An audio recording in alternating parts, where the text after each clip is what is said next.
ಈ ಭಾಗದ ಒಂದು ಶಕ್ತಿ ದೇವತೆ. ಅವಳ ಆಶೀರ್ವಾದದಿಂದ ಬಹುಶಃ ಇವತ್ತು ಸಭಾಭವನ ಆಗ್ತದೆ ಅಂತ ತಿಳ್ಕೊಬೋದು. ಯಾಕಂದ್ರೆ ಗಂಟೆ ಹೊಡಿತೇವೆ. ನಾನು ಶಾಸಕನಾಗಿ ಈ ಕ್ಷೇತ್ರಕ್ಕೆ ಬರೋಕ್ಕಿಂತ ಮುಂಚೆನೂ ಸಹ ಆ ತಾಯಿಯ ಹಿಂದೆ ನಾನು ಬಂದಾಗ ಹಿಂದೆ 1 ಲಕ್ಷ ರೂಪಾಯಿ ಕೊಟ್ಟಿದ್ದೆ, ನಾನು ಕೊಡಿಸಿದ್ದೆ. ಆ ಕಾಲ ಅದು ಸುಮಾರು ವರ್ಷದ ಹಿಂದೆ, ಅದು 15-16 ವರ್ಷ 20 ವರ್ಷ ಹಿಂದೆ ಅಭಿವೃದ್ಧಿ ಪರವಾಗಿ ಕೆಲಸ ಮಾಡಿದ್ರು. ನಾವು ಅವರ ನೆರಳಲ್ಲಿ ಅವರ ಆಶೀರ್ವಾದ ಮಾಡಿದ್ದಾರೆ ನಮಗೆ. ಅವರ ಕುಟುಂಬದ ಒಬ್ಬ ವ್ಯಕ್ತಿಯಾಗಿ ಸವಾಜಿ ಬೀರಪ್ಪ ನಾಯಕನ ಮೊಮ್ಮಗ ನಾನು. ಅವ್ರ ಮಗ ಆದರೆ ನಾನು ಸವಾಜಿ ಬೀರಪ್ಪ ನಾಯಕನ ಮೊಮ್ಮಗ ನಾನು. ಅವ್ರದ್ದು ಸಹ ನಮ್ಮ ಕುಟುಂಬದ ರಕ್ತ ಹರಿತರಿಂದ ಈ ಸಮಾಜದ ಆಮೇಲೆ ಬಂಗಾರಪ್ಪನವರ ಶಿಷ್ಯನಾಗಿ ಈ ತಾಲೂಕಿನ ಅಭಿವೃದ್ಧಿಗೆ ಯಾವುದೇ ಕೊರತೆಯನ್ನು ನೋಡ್ಕೊಳ್ಳುವ ರೀತಿಯಲ್ಲಿ ಅದಕ್ಕಿಂತ ಹೆಚ್ಚಾಗಿ ನನಗೆ ಮುಖ್ಯ ಆಗಿರುವಂಥ ಜನ ನನಗೆ ಪ್ರೀತಿ ಬಿಟ್ಟರೆ ಬೇರೆ ಯಾವುದನ್ನು ನಾನು ಇಷ್ಟಪಡೋದಿಲ್ಲ. ಈ ತಾಲೂಕಿನ ಎಲ್ಲ ವರ್ಗದ ಜನರಿಗೆ ಸಮಾನತೆ ಕೊಡುವ ದೃಷ್ಟಿಯಲ್ಲಿ ನಾನು ಕೆಲಸ ಮಾಡ್ಕೊಂಡು ಬಂದಿದ್ದೀನಿ. ನನ್ನ ಮೂಲ ಉದ್ದೇಶ ಇಷ್ಟೇ. ಸಾಮಾನ್ಯ ಜನನೇ ನನಗೆ ಫೋನ್ ಮಾಡಿದರೆ ನಿಮ್ಮ ಕೆಲಸ ನಾನು ಮಾಡಿಕೊಡ್ತೇನೆ. ಬೇಳೂರಿಗೆ ಬೆಳಗ್ಗೆ 7ರಿಂದ 11 ಗಂಟೆವರೆಗೆ ಎಷ್ಟೊತ್ತಿಗೆ ಫೋನ್ ಮಾಡಿದ್ರು ಗೋಪಾಲಕೃಷ್ಣ ಬೇಳೂರು ಫೋನ್ ಎತ್ತಾನೆ, ನಿಮ್ಮ ಕೆಲಸವನ್ನ ಮಾಡ್ಕೊಡ್ತಾನೆ. ಬೆಳಗ್ಗೆ 7ರಿಂದ 11 ಗಂಟೆವರೆಗೆ ನಮ್ಮ ಮನೆ ಬಾಗಿಲು ತೆರೆದಿರುತ್ತೆ. ಯಾವಾಗ ಬೇಕಾದ್ರೂ ನೀವು ಬರ್ಬೋದು, ಎಷ್ಟೊತ್ತಿಗೆ ಬೇಕಾದ್ರೂ ಬರ್ಬೋದು. ಇದಕ್ಕೇನು ಅಡ್ಡ ಗೋಡೆನೇ ಇಲ್ಲ. ಈ ರೀತಿ ವ್ಯವಸ್ಥೆನ ತಾಲೂಕಿನ ಯಾರು ಮಾಡಿರಲಿಲ್ಲ. ಇವತ್ತು ಅಷ್ಟು ವ್ಯವಸ್ಥೆಯನ್ನು ತಾಲೂಕಿನ ಜನತೆ ಮಾಡಿದ್ದೀವಿ. ಇದು ನನ್ನ ಒಂದು ಆದೇಶ. ಬಂಗಾರಪ್ಪ ಸಾಹೇಬ್ರು ಏನ್ ಹೇಳಿದ್ರು ನನಗೆ ಅಂದ್ರೆ, ಕಾಗೋಡು ಸಾಹೇಬ್ರು ಏನ್ ಹೇಳಿದ್ರು ಅಂದ್ರೆ, ನೀನು ಅಭಿವೃದ್ಧಿ ಪರವಾಗಿ ಚಿಂತನೆ ಮಾಡುವಂತ ಹೇಳಿದ್ರು. ಆದ್ರೆ ಬಂಗಾರಪ್ಪನವ್ರು ಏನ್ ಹೇಳಿದ್ರೆ, ಜನರ ಪರವಾಗಿ ಚಿಂತನೆ ಮಾಡುವಂತ ಹೇಳಿದ್ರು ಬಂಗಾರಪ್ಪನವ್ರು ಹೇಳ್ಕೊಟ್ಟಿದ್ದಾರೆ ನನಗೆ. ಹಾಗಾಗಿ ಅವರಿಬ್ಬರ ನಾಯಕರ ಆಶೀರ್ವಾದ ಬೇಲೂರಿಗೆ ಇರೋದ್ರಿಂದ ಆ ತಾಲೂಕಿನ ಜನರ ಮೇಲೆ ಅಷ್ಟು ವಿಶ್ವಾಸ ನಮ್ಮ ಮೇಲೆ ಇರುವುದು.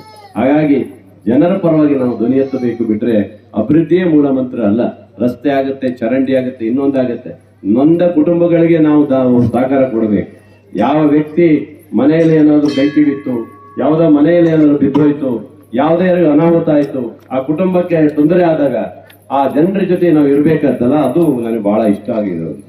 ಅಂತ ಕೆಲಸ ಬಹಳ ಇಷ್ಟ ಆಗುತ್ತೆ ನನಗೆ.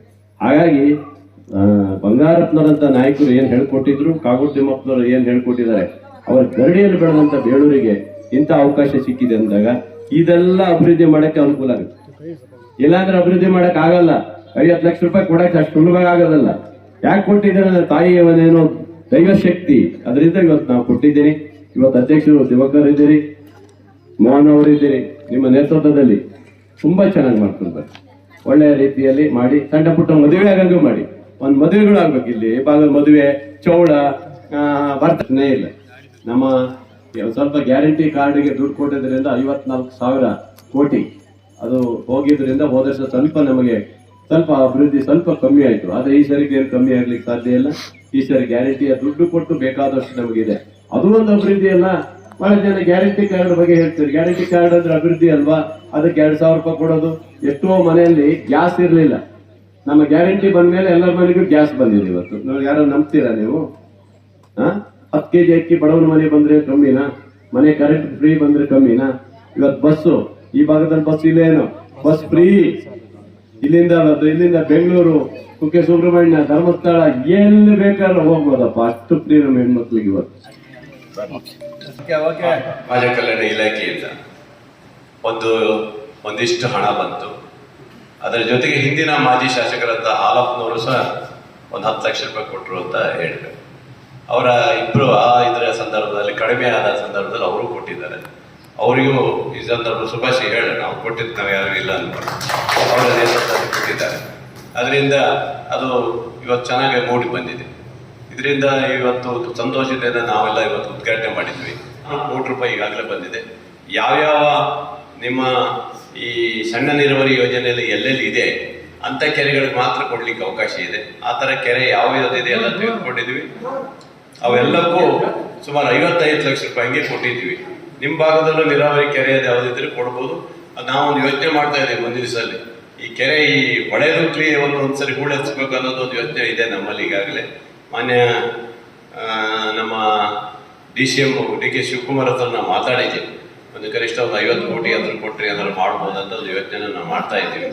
ಆ ಥರ ಮಾಡಬೇಕು. ಮತ್ತು ಈ ಸರಿ ಇಲ್ಲಿ ಡ್ಯಾಮಿಂದು ಆಮೇಲೆ ಡ್ಯಾಮಿಂದು ಹೋದ ವರ್ಷ ನೀರಿಂದೆಲ್ಲ ಸಮಸ್ಯೆ ಇತ್ತು ಭಾಳ. ಈ ವರ್ಷ ಡ್ಯಾಮ್ ಫುಲ್ ಆಗಿದೆ, ನೀರು ಚೆನ್ನಾಗಿದೆ. ಈ ಸರಿ ಶಿಕಾರಿಪುರದವ್ರು ನೀರು ಬಿಟ್ಕೊಳ್ಳೋಕೆ ತಡೆಯುವಂಥ ರೀತಿಯಲ್ಲಿ ನೋಡ್ಕೋಬೇಕು. ಯಾಕಂದರೆ ಕುಡಿಯೋ ನೀರಿನ ಅವಶ್ಯಕತೆ ಇದೆ. ಯಾಕಂದರೆ ಇಡೀ ನಮ್ಮ ಈ ಹೋಬಳಿಯ ಜನರಿಗೆ ಕುಡಿಯೋ ನೀರು ಇದೊಂದೇ. ಅದರಿಂದ ಇವತ್ತು ಅವ್ರು ಏನು ಮಾಡ್ತಾರೆ, ಶಿಕಾರಿಪುರದಲ್ಲಿ ಯಡಿಯೂರಪ್ಪನ ಮಕ್ಕಳಿಗೆ ಒಂದ್ಸರಿ ಹೆದರ್ಕೊಂಡು ನೀರು ಬಿಟ್ಬಿಡ್ತಾರೆ. ಮಂಜುಳ ಒಂದು ನಿಮಿಷ ಇಲ್ಲ, ಸರಿ ಎಲ್ಲ ನೀರೆಲ್ಲ ಬಿಟ್ಕೊಂಡು ಹೋಗ್ಬಿಡ್ತಾರೆ ಅಲ್ಲಿ.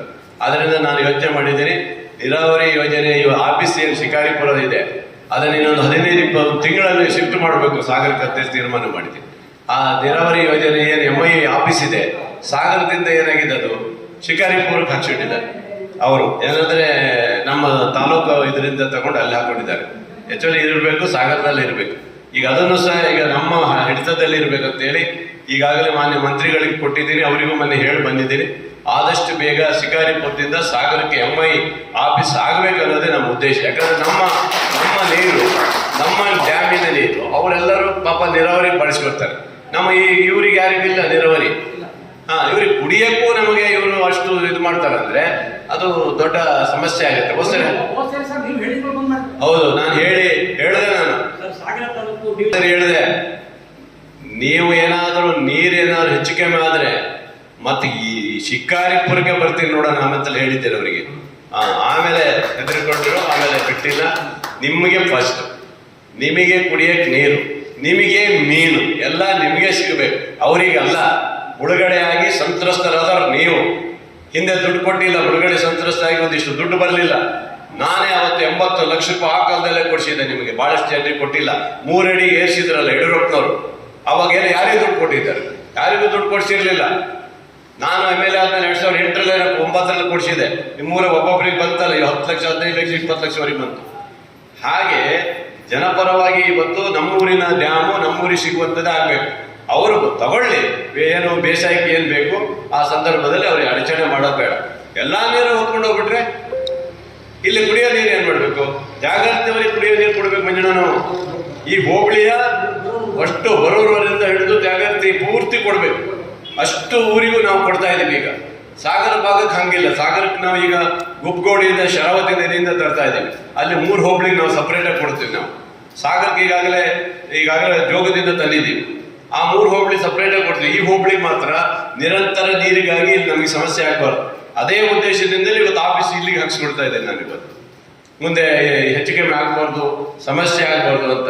ಯಾಕಂದ್ರೆ ನಮ್ಮ ನೀರು ತಗೊಂಡು ಇವರು ಆರಾಮಾಗಿ ಉಡಾಯಿಸ್ತಾ ಇದ್ದಾರೆ. ಅಲ್ಲಿ ಹೋಗಿ ನಮ್ಗೆ ಕನಿಷ್ಠ ಕುಡಿಯಕ್ಕೆ ನಮ್ಗೆ ಬೇಕಲ್ಲ. ಎಲ್ಲ ಡ್ಯಾಮಿಂದ ಕಟ್ಟಿದ್ದಾರೆ ಇವರು. ನಾವು ಮುಳುಗಡೆ ಆಗಿರೋ ಈಗ ನಾವು ಒಂದು ಕಷ್ಟ ಅಲ್ಲ ನೋಡಿ. ಒಂದು ಅಲ್ಲಿ ಮಡೆನೂರು ಡ್ಯಾಮ್ ಮುಳುಗಡೆ ಆಗಿ, ಶರಾವತಿ ಮುಳುಗಡೆ ಆಗಿ, ಇಲ್ಲೂ ಮುಳುಗಡೆ ಮಾಡಿಸಿದ್ರಿ ಇವರೆಲ್ಲ ಸೇರ್ಕೊಂಡೆಗೆ. ಮೊನ್ನೆ ಕಲ್ಲೋಡ ಅಂತ ಮುಳುಗಡೆ ಮಾಡಕ್ ಕೊಟ್ಟಿದ್ರು ಯಡಿಯೂರಪ್ಪನ ಮಕ್ಕಳು. ಅದನ್ನು ಮುಳುಗಡೆ ಮಾಡ್ಸಕ್ ಕೊಟ್ಟಿದ್ರು. ನಾನಿರುವಾಗ ಎಲ್ಲರೂ ಸಾಗರದಲ್ಲಿ ಕಾಲಿಟ್ಟರೆ ನೀವು ಮುಳುಗಡೆ ಮಾಡಕ್ ಬಿಟ್ಬಿಡ್ತೇವೆ ಮಂಜಣ್ಣ. ಅದೇನು ಸ್ವಲ್ಪ ಸುಮಾರು 1 ಊರು ಹೋಗ್ಬಿಡೋದು. ನಾನು ಬಿಡ್ಲಿಲ್ಲ ಅಲ್ಲಿ. ನಾನೇ ತಕರಾರು ಮಾಡಿದ್ದೆ, ಬರ್ಲಿ ನೋಡೋಣ ಯಾರು ಬರ್ತೀರಿ ಯಾವ ಅಂತ ಹುಷಾರಿ ಅಂತ ಹೇಳಿದ್ದೆ. ಅದೊಂದು ಪುಣ್ಯ ನಿಲ್ಲಿಸಿ ಸಣ್ಣ ಬಚ್ಚೆ ಡ್ಯಾಮೇನ ಮಾಡ್ಕೊಂಡೆ. ಅದೆಲ್ಲ ಮಾಡ್ಕೊಂಡೆ ಬೇಡ ಅನ್ನೋದು. ಆದ್ರೆ ಈಗಾಗಲೇ ಮುಳುಗಡೆ ಆದಂತ ಪ್ರದೇಶಕ್ಕೆ ಮತ್ತೆ ಮುಳುಗಡೆ ಮಾಡೋದಿದೆಯಲ್ಲ, ದೊಡ್ಡ ದುರಂತ ಇದೆ. ಪಾಪ ಅವ್ರು ಎಲ್ಲಿ ಹೋಗ್ಬೇಕು, ಜನ ಎಲ್ಲಿ ಮುಳುಗಡೆ ಆಗಿ ಎಲ್ಲಿ ಹೋಗ್ಬೇಕು, ಏನೋ ಒಂದು ಸ್ವಲ್ಪ ಬಗರ್ಕು ಮಾಡ್ಕೊಂಡು ಕೂತಿದ್ದಾರೆ. ಅವ್ರ ಪರಿಸ್ಥಿತಿ ಏನಾಗ್ಬೇಕು ಅನ್ನೋ ಪರಿಸ್ಥಿತಿ ಇರುತ್ತೆ. ಹಾಗಾಗಿ ಇವತ್ತು ಆಶ್ರಯ ಮನೆ ಇವತ್ತು ನಿಮ್ಮ ಪಂಚಾಯತ್ಗೆ ಬಂದಿಲ್ಲ. ಈ ಸರಿ ಆಶ್ರಯ ಮನೆನ ಒಂದು ಪಂಚಾಯತಿಗೆ 40 ಮನೆ ಬರ್ತವೆ. ಒಂದು ಪಂಚಾಯತಿಗೆ 40 ಮನೆ ಕೊಡ್ಲಿಕ್ಕೆ ಈಗಾಗಲೇ ಸ್ಯಾಂಕ್ಷನ್ ಆಗ್ತಾ ಇದೆ. ಸುಮಾರು ಎಷ್ಟೋ ಲಕ್ಷ ಮನೆಗಳಿಂದ ಕೊಡ್ಲಿಕ್ಕಂತಾಗಿದೆ, ಅದು ಕೊಡ್ತಾ ಇದೀವಿ.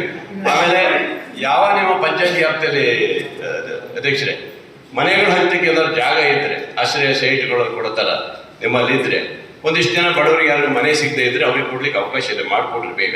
ಯಾವುದೋ ಲ್ಯಾಂಡ್ ಇದ್ರೆ ತಗೊಂಡು ನೀವು ಇದು ಮಾಡಿದ್ರೆ ತಕ್ಷಣ ಮಾಡ್ಲಿಕ್ಕೆ ಅವಕಾಶ ಇದೆ, ಅದನ್ನು ಮಾಡ್ಬೋದು. ಬಗರ್ಗಾಮ್ ಕಮಿಟಿ ಆಗಿದೆ. ಯಾರಾದ್ರೂ ಬಿಟ್ಟು ಹೋದ್ರೆ, ಯಾರ್ದಾರು ಅರ್ಜಿ ಬಿಟ್ಟು ಹೋಗಿದ್ದು ಹಿಂದಿದ್ರೆ, ಹೊಳೆಯಪ್ಪನವರು ಬೇರೆ ಬೇರೆಯವರಲ್ಲಿ ಇವತ್ತು ಸದಸ್ಯರಾಗಿದ್ದಾರೆ, ನಾನು ಅಧ್ಯಕ್ಷ ಆಗಿರ್ತೀನಿ. ಯಾರಿಗಾರು ಇದ್ರೆ ಹೇಳಿ, ಅದನ್ನು ಸಹ ಮಾಡ್ಕೊಡ್ತೀವಿ. ಬಹಳಷ್ಟು ಜನರಿಗೆ ಅರಣ್ಯ ಆಗ್ಬಿಟ್ಟಿದೆ. ಈಗ ಎಲ್ಲಿ ನೋಡಿದ್ರು ಅರಣ್ಯ ಇಲಾಖೆ ನಮ್ದು ಅಂತ ಇದ್ದಾರೆ. ಆದ್ರೆ ಇವತ್ತು ಸರ್ಕಾರ ಹೊಸ ನಿಯಮ ತಂದಿದೆ. ಏನಂದ್ರೆ ಯಾವ ಅರಣ್ಯ ಮತ್ತು ನಮ್ಮ ಸರ್ಕಾರಿ ಜಮೀನು ಎಲ್ಲಿದೆ ಅದಕ್ಕೆ ಜಂಟಿ ಸರ್ವೆ ಮಾಡೋಕೆ ಅವಕಾಶ ಕೊಟ್ಟಿದ್ದಾರೆ. ಜಂಟಿ ಸರ್ವೆ ಮಾಡ್ತಾರೆ. ಈಗ ಸದ್ಯದಲ್ಲಿ ಜಂಟಿ ಸರ್ವೆ ಮಾಡ್ತಾರೆ. ಆ ಜಂಟಿ ಸರ್ವೆಯಲ್ಲಿ ಅವ್ರದ್ದೇನಾದ್ರು ಅರಣ್ಯ ಅಂತ ಬಂದ್ರೆ ಅವ್ರ ಅರಣ್ಯ ತಗೊಳ್ತಾರೆ. ನಮ್ದು ಜಾಗ ರೆವಿನ್ಯೂ ಅಂತ ಬಂದ್ರೆ ನಮಗೆ ಅವರು ಬಿಟ್ಕೊಡ್ಬೇಕು ಪೂರ್ತಿ ನಿಜಪ್ಪ. ಆ ಥರ ಇವತ್ತು ವ್ಯವಸ್ಥೆ ಆಗಿದೆ. ಸರ್ವೆ ಶುರು ಮಾಡಿದ್ದಾರೆ. ಈಗ ಸರ್ವೆ ಆಗೋವರೆಗೆ ಈಗ ಏನಾಗಿದೆ, ಫಾರೆಸ್ಟ್ರು ಎಲ್ಲೋದ್ರೂ ನಮ್ದು ನಮ್ದು ಅಂತ ಬೆಲೆ ಹಾಕೊಂಡ್ಬಿಟ್ಟ. ಹೌದು, ಅದರಿಂದ ಅದಕ್ಕೂ ಸಮಸ್ಯೆ ಇದೆ. ಮತ್ತೆ ಹೊಸದಾಗಿ ಯಾವುದೇ ಅರಣ್ಯ ನಿಮ್ಮದು ಹೊಸದಾಗಿ ಯಾರು ಮಾಡಕ್ ಹೋಗ್ಬೇಡಿ ದಯವಿಟ್ಟು, ರೈತರಿಗೆ ಹೇಳ್ತಾ ಇದ್ದೀನಿ. ಹಳೇದೇನಿದೆ ಹಂಗೆ ಇಟ್ಕೊಳ್ಳಿ. ನಿಮ್ಮ ಹಳೇದಕ್ಕೆ ಏನು ಸಮಸ್ಯೆ ಇಲ್ಲ. ಹಳೇದಕ್ಕೆ ನಾವು ಯಾವ ಸಮಸ್ಯೆನೂ ರೈತರು ಮಾಡಕ್ ಕೊಡೋದಿಲ್ಲ. ಹೊಸದಾಗಿ ಸದ್ಯಕ್ಕೆ ಮಾಡಕ್ ಹೋಗ್ಬೇಡಿ. ಫಾರೆಸ್ಟ್ ಆಕ್ಟ್ ಬಹಳ ಕಠಿಣವಾಗಿದೆ ಈಗ ಈ ಸರಿ ಅದು ಮಾಡಕ್ ಹೋಗ್ಬೇಡಿ. ಯಾಕಂದ್ರೆ ನಿಮ್ಗೆ ಇಲ್ಲಿಂದ ನೀವು ಕೋರ್ಟಿಗೆ ಬೆಂಗಳೂರಿಗೆ ಹೋಗ್ಬೇಕಾಗುತ್ತೆ. ಬೆಂಗಳೂರು ಕೋರ್ಟಿಗೆ ಅಲಿಯುವಂತ ಪರಿಸ್ಥಿತಿ ಬಂದಿದೆ. ಅದರಿಂದ ಸದ್ಯಕ್ಕೆ ಹೊಸದ್ ಮಾಡಬೇಡಿ. ಹಳೇದೇನಿದೆ ಅದಕ್ಕೆ ಯಾವನು ನಿಮ್ಗೆ ಟಚ್ ಮಾಡಂಗಿಲ್ಲ. ನಿಮ್ಮ ಮಟ್ಟಿ ನೀವು ಇರ್ರಿ, ನೀವು ಕೆಲಸ ಮಾಡ್ಕೊಂಡು ಇರ್ರಿ. ನಾನಂತೂ ಇದ್ದೀವಿ. ಈಗಾಗಲೇ ಅರಣ್ಯ ಇಲಾಖೆಯವರು ಫಾರೆಸ್ಟ್ ಮಂತ್ರಿಗಳು ಹೇಳಿದ್ದಾರೆ, ಹಳೆಯ 3 ಎಕರೆನೂ ಸಹ ಯಾವುದೇ ಸಮಸ್ಯೆ ಇಲ್ಲ ಅಂತ ಹೇಳಿದ್ದಾರೆ. ಹಂಗಾಗಿ ನಿಮ್ಮ ಭಾಗದಲ್ಲಿ ಸ್ವಲ್ಪ ಸಮಸ್ಯೆ ಬರುತ್ತೆ, ಈ ಬಾರ್ಡರ್ಲೆಲ್ಲ. ಇದಕ್ಕೆ ಅವಕಾಶ ಮಾಡಿಕೊಡುವುದಿಲ್ಲ.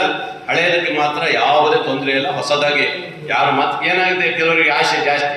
ಒಂದು 4 ಎಕರೆಗೆ ಬಗರ್ಕೊಂಡ್ ಬಂದಿರುತ್ತೆ, ಮತ್ತೊಂದು 2 ಎಕರೆ ಹೊಡೆಯಕ್ಕೆ ಹೋಗ್ತಾರೆ. ಹಂಗೆ ಈ ನಮ್ಮ ಬಂಗಾರಪ್ಪ ಸಾಹೇಬ್ರು ಹೇಳಿದ್ರು, ಉಡ್ದಾರ ಹೊಡೆದ್ಬಿಡೋಣ. ಉಡ್ದಾರ ಅಂದ್ರೆ ಏನದು ಗೊತ್ತಾಗ? ಉಡ್ದಾರ ಏನು ನಮ್ದು ಇಡೀ ತಾಲೂಕಿನ ಜನರ ರಕ್ಷಣೆ ಕೊಡುವಂತ ಕೆಲಸ ನಾವು ಮಾಡ್ಕೊಡ್ತೇವೆ ಬಂಧುಗಳೇ. ಹಾಗಾಗಿ ಜಾಸ್ತಿ ಮಾತಾಡೋದಿಲ್ಲ. ಈ ದೊಡ್ಡ ಬೇಡದ ಸಂದರ್ಭದಲ್ಲಿ ಬಂದಾಗ ಒಂದಿಷ್ಟು ಜನ ಈ ಊರಿನ ಎಲ್ಲರೂ ಮುಖಂಡರು ಸೇರ್ಕೊಂಡು ಒಂದು ಮೀಟಿಂಗ್ ಮಾಡಿದ್ವಿ. ನಾನಾಗ್ಲಿ, ಮಂಜಣ್ಣಾಗ್ಲಿ, ಸಾಕಷ್ಟು ಜನ ಎಲ್ಲರೂ ಇದೆ. ಅವ್ರ ಬೇಡಿಕೆ ಆಯ್ತು, ಇಲ್ಲ ನಮ್ಮೂರಿಗೆ ಒಂದು ಸಮುದಾಯ ಭವನ ಆಗ್ಬೇಕು, ಸಾಹೇಬರಿಂದ ನೀವು ಅದನ್ನ ಮಾಡಿಸ್ಕೊಳ್ಬೇಕು ಅಂತಕ್ಕಂಥ ಮಾತನ್ನ ಹೇಳಿದ್ರು. ಅಂತೆ ಇವತ್ತು ಆ ತಾಯಿಯ ವಾರ್ಷಿಕೋತ್ಸವದ ದಿನ ಶಂಕುಸ್ಥಾಪನೆಯನ್ನು ಮಾಡಿದ್ದಾರೆ. ಆ ಮಾತಂತೆ ನಾವು ನಡ್ಕೊಂಡಿದ್ದೀವಿ ಅಂತಕ್ಕಂಥ ಮಾತನ್ನ ನಾನು ಈ ತರ ಸಂದರ್ಭದಲ್ಲಿ ಸ್ಮರಿಸ್ತೇನೆ. ಹಾಗೇನೆ ಈ ರಸ್ತೆ ಕೂಡ MP ಚುನಾವಣೆ ಸಂದರ್ಭದಲ್ಲಿ ಈ ರಸ್ತೆ ನೀರು ಮೇಲ್ಗಡೆಯಿಂದ ನೀರು ಬಂದ್ಬಿಟ್ಟು ದೇವಸ್ಥಾನ ಹತ್ರ ಹೋಗುತ್ತೆ. ಆ ನೀರು ಹೋಗ್ಬಾರ್ದು, ಮತ್ತೆ ರೋಡಲ್ಲಿ ಅಗದ್ಬಿಟ್ಟು ನಮಗೆ ಸಪರೇಟ್ ಆಗಿ ಡ್ರೈನೇಜ್ ಕೊಡಬೇಕು ಅಂತಕ್ಕಂಥ ಮಾತನ್ನು ಕೂಡ ಹೇಳಿದ್ರು. ಅಂತೆ ಅದನ್ನು ಕೂಡ ಈಗ 15 ಲಕ್ಷ ರೂಪಾಯಿ ದುಡ್ಡು ಇಟ್ಬಿಟ್ಟು ಅದು ಕೂಡ ಈಗ ಆಗ್ತಾ ಇದೆ. ಅದು ಕೂಡ ಸಂತೋಷ ಪಡುವಂತ ವಿಷಯ ಅಂತಕ್ಕಂಥದ್ದನ್ನ ಈ ಸಂದರ್ಭದಲ್ಲಿ ನಾನು ಭಾವಿಸ್ತೇನೆ. ಹಾಗೆ ಈ ಪಂಚಾಯತಿನಲ್ಲಿ ಈಗಾಗಲೇ JJM ಕುಡಿಯ ನೀರು ವ್ಯವಸ್ಥೆ ಆಗಿರ್ಬೋದು, ಮತ್ತೆ ನಿಮ್ಗೇನು MI ಇಂದ ಆಗಿರ್ಬೋದು, ಸುಮಾರು 15 ಕೋಟಿ ರೂಪಾಯಿ ಕೆಲಸಗಳು ಈಗ ಆಲ್ರೆಡಿ ಆಗ್ಬಿಟ್ಟು ಬಂದಿದ್ದಾವೆ. ಹಾಗೇನೆ ಇನ್ನೂ ಕೂಡ ಈಗೇನು ಈ ರಸ್ತೆಗೆ ತಡೆಗೋಡೆ ಒಂದು ಕೇಳಿದ್ದಾರೆ ನಮ್ಮ ಮಿಲಿಟರಿ ಇರೋ ಮನೆ ಹತ್ರ, ಅದನ್ನು ಕೂಡ ಶಾಸಕರು ಇವತ್ತು ಹೇಳಿದ್ದಾರೆ ನಾನು ಮಾಡಿಸ್ಕೊಡ್ತೀನಿ ಅಂತಕ್ಕಂಥ ಮಾತನ್ನ. ಹಾಗೇನೆ ಅವ್ರು ಮಾಡಿಸ್ಕೊಡ್ತಾರೆ. ಯಾರು ಎದೆಗುದೋದು ಬೇಡ, ಅವ್ರ ಜೊತೆಗೆ ನಾವೆಲ್ಲರೂ ಇರೋಣ. ಹೀಗೆ ನಿಮ್ಮ ಸಲಹೆ ಸಹಕಾರ ಅವ್ರ ಮೇಲೆ ಇರ್ಲಿ, ನಮ್ಮ ಮೇಲೆ ಇರ್ಲಿ ಅಂತಕ್ಕಂಥ ಮಾತನ್ನ ಹೇಳ್ತಾ ಆ ತಾಯಿ ಆಶೀರ್ವಾದ ಬಿಡ್ತೇವೆ ಮಾತನ್ನು